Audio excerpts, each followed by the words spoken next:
All right, Annetta, lock the doors, because what I'm about to say is going to upset some people right next here.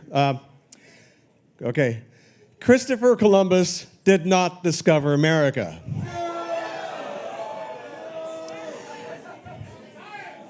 Exactly. I mean, never mind the question of like how you can discover a place where the inhabitants are watching you arrive from the shore. They weren't wearing pants. Is that what somebody said? I like that. So anyway, there were actually many other mariners before Columbus that discovered America as well. Decades earlier, even eons earlier, there were so many people that were coming across these islands and this continent. But it's only been in the last century that evidence has surfaced and continually grown to indicate that many of these pre-Columbian explorers might have come from Africa. So the first scientist to promote this possibility was Leo Wiener. Born in Russia, Wiener immigrated to the United States in the late 19th century on his way to British Honduras, where he planned to open a vegetarian commune.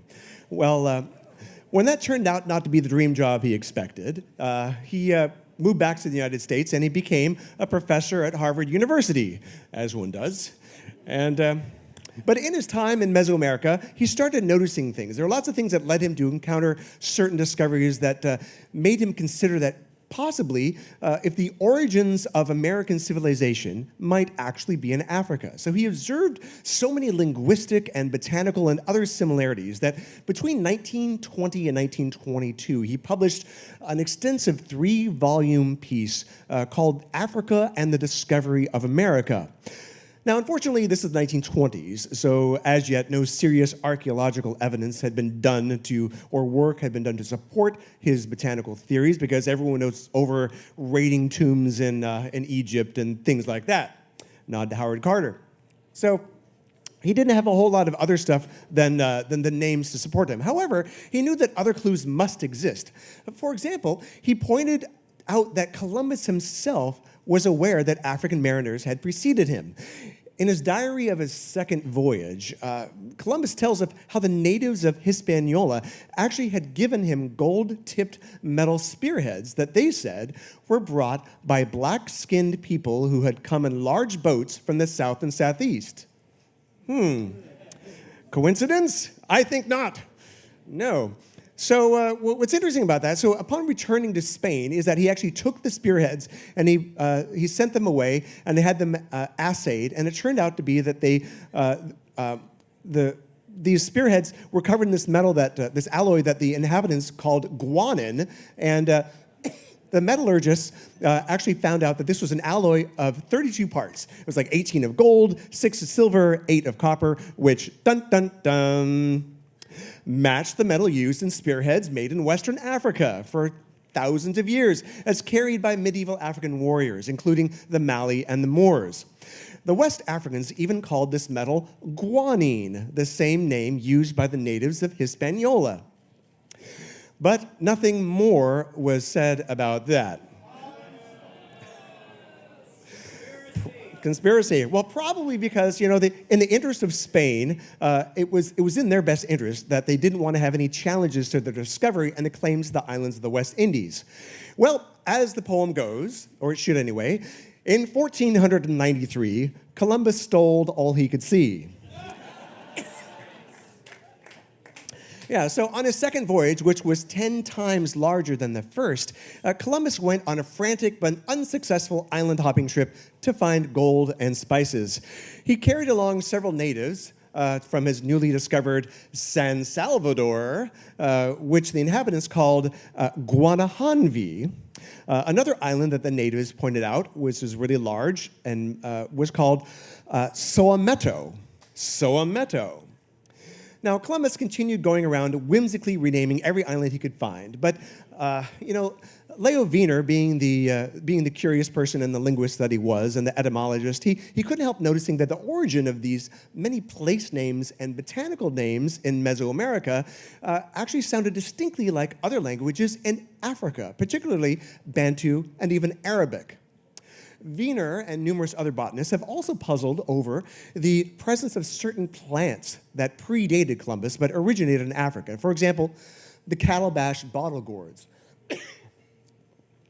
Now, this is a species originally from West Africa, where they were well cultivated in America before Europeans arrived, even long before they existed in Indonesia or Polynesia.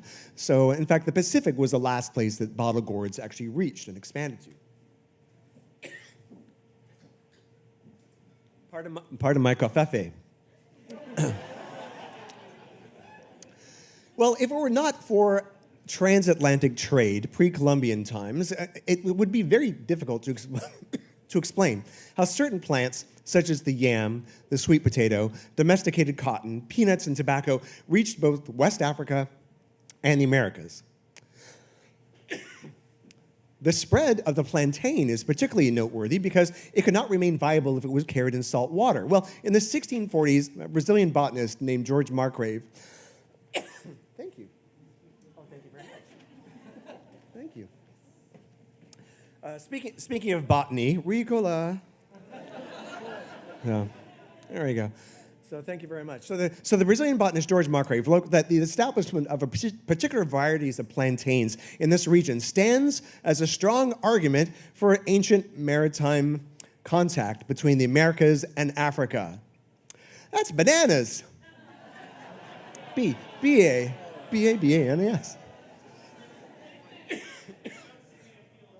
That's right. Thank you. All right. Excuse me. All right. Yeah. Okay. So, how do these plants and languages? That's going to be good for the video. All right. Fix and pose. All right, use the cough drop. Okay, so how do these plants and languages and other cultural elements get to the Americas? Well, some believe, so what's that? Well, you're cheating. Well, some people believe that, over thousands of years, Africans migrated out of Africa and then over the Bering Strait, then down into South America, and things like that. Well, another explanation exists, and so get ready. There you go. Let it out of your system. Awesome. Africans had ships. In fact, they had four kinds of. They had unbelievable. They had a shipload of vessels, and they had away. The anchors way. So in fact, they had four kinds of vessels, and Nubian pottery. This is an example of Nubian pottery with a painting on it that shows a long-hold pottery art. That shows either a long-hold boat or a papyrus raft or a hulled-out canoe. And then this other painting beside it is from, the first one was from 3000 BC, and this is a bird's-eye view of an oared riverboat in Chad. And it dates from 3500 BCE. Now, the Africans of Guinea also had dugout canoes hewn from these monumental trees on the coast there. In 1500, just a few years after Columbus's voyage, the Portuguese captain Pacheco Pereira wrote, "In this country can be found the largest canoes made of a single trunk. Some are so large that they hold 80 men." Now, the West Africans were known to lash two dugout canoes together, side by side, and no one questions the seaworthiness of a similar type of Polynesian catamarans. Well, here's a 15th century Portuguese painting of sailing canoes on the Congo estuary. The Portuguese, like Captain Pereira, had heard that African traders were visiting Brazil in the mid-1400s. So to demonstrate that mariners from West Africa could have sailed to the Americas using papyrus vessels as early as 2000 BCE, Norwegian adventurer Tor Heyerdahl actually used ancient shipbuilding techniques in order to construct and sail the Ra 1 and the Ra 2 in 1969 and 70. And generally, some type of sailing vessel will average about 100 miles per day, even without sails. And in an ocean current, something like a raft or a reed boat can can average about 60 miles a day. Now, Islamic historian Amir Hajib reported that voyages west from Mali were happening in the year 1311, just 150 years before Columbus. Now, when he asked the Mali emperor, shown here, incidentally, holding a globe of the world made of solid gold, asked him, well, tell me about this rumor about Atlantic travel. And he said that his predecessor had commissioned an expedition with 200 ships filled with men and a similar number with gold and water and enough provisions for 2 years. And he said, go out and find something. And if you don't come back, so you find something or you run out of food.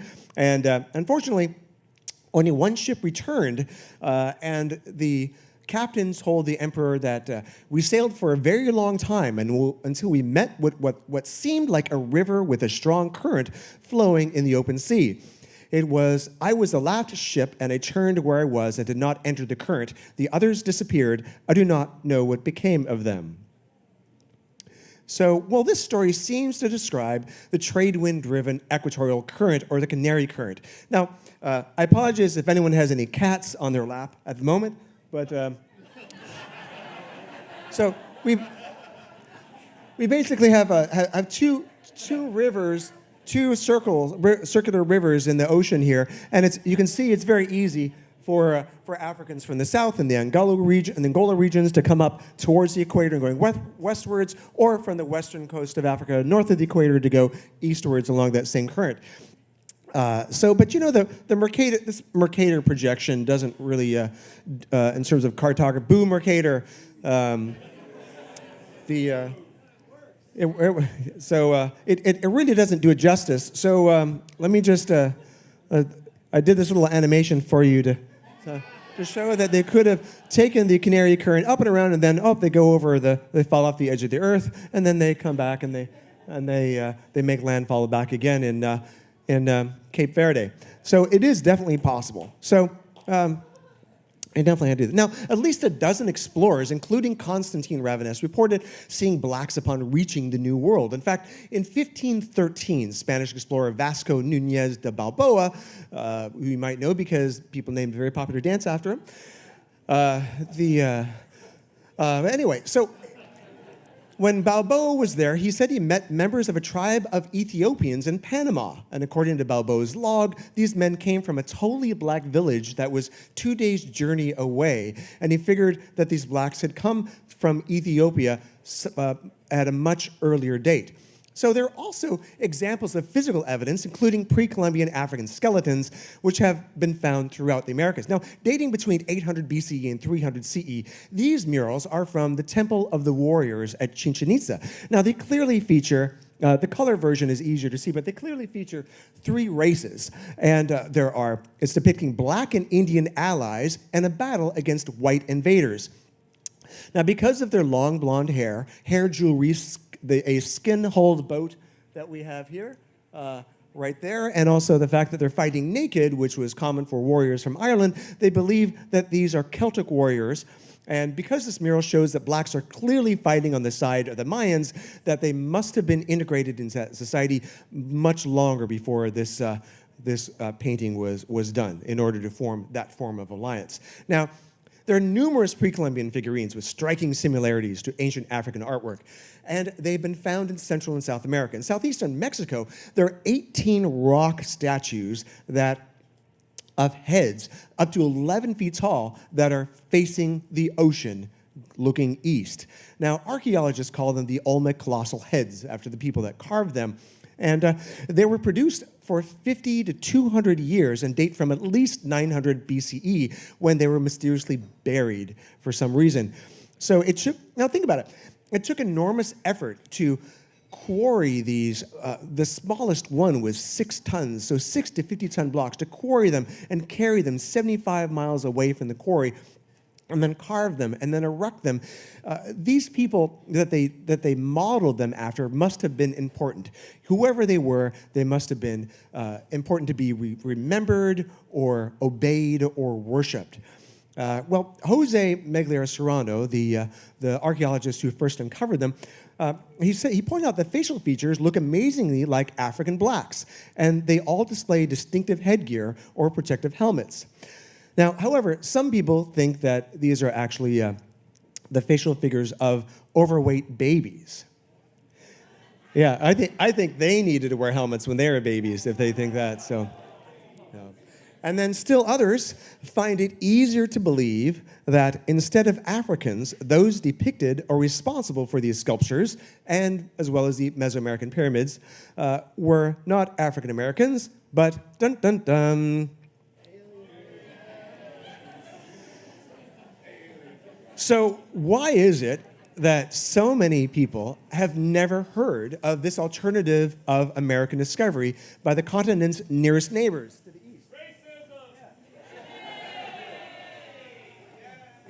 So, I mean, look, now the thing, exactly, whoa, where'd all the continents go? So, this is, look at how close this is. I mean, white people don't think that you could go, this is closer compared to more than twice the distance that Columbus sailed. This will win a drink for you in a bar game sometime. Which state is closest to Africa? Maine. Yeah, look, see there, you need a globe for this. Look at that. Versus yeah, geometry, science. There you go. So anyway, so very few Americans know this. And why is this? So having examined textbooks throughout for years up until 2018, James W. Lowen says that although some books cite the alternative possibility that Vikings, Norse, or even Irish may have reached America first, not one textbook, old or new, mentions the West Africans. So whether or not you give any credence to this admittedly controversial Afrocentric theory, it's obvious that Columbus was not the first to discover America, but the last.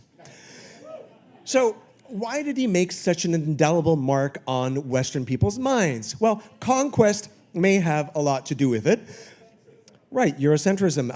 And also unlike the mundanity of perhaps thousands of years of peaceful African transatlantic trade, the quest for gold and world domination makes a much better story. And, the good Queen Isabella was so proud of her fella that she immediately equipped Columbus with 17 ships, 1,500 men, 200 cannons, crossbows, cavalry, and even 20 attack dogs for a second voyage. And another, and another. The story of Columbus remains the most widely accepted version of American discovery, most likely because it was the most recent, the most well-armed, the most documented, and the most similar in appearance to the authors of American textbooks. And one other thing that should be pointed out here is that in the years after Columbus discovered America, in 400 years, 20 million Africans were stripped from the coast of Africa, half of them dying in transit for slavery, who knows how many fleeing inland. And at the same time, within 5 years of Columbus's arrival in the New World, 90% of the indigenous population had died from disease or murder, 90%. So the fact is, that leaves few people to have a written or memory or an oral history of the seafaring of their African discoverers. Historian Samuel D. Marble wrote, as a subject for research, the possibility of African discovery of America has never been a tempting one for American historians. We choose our own history, or more accurately, we select those vistas of history that more or less kind of explain to have the promise of the greatest satisfaction for ourselves. And we have had little appetite to explore the possibility that our founding father was a black man. So nevertheless, there is considerable evidence to suggest that African mariners also participated in this great adventure, no less than Vikings, the Portuguese, Spaniards, Celts, Chinese, Polynesians, and Arabs, and others. So now I would like to raise a toast to all the discoverers of America before Columbus, wherever you may came from. May more of us discover you.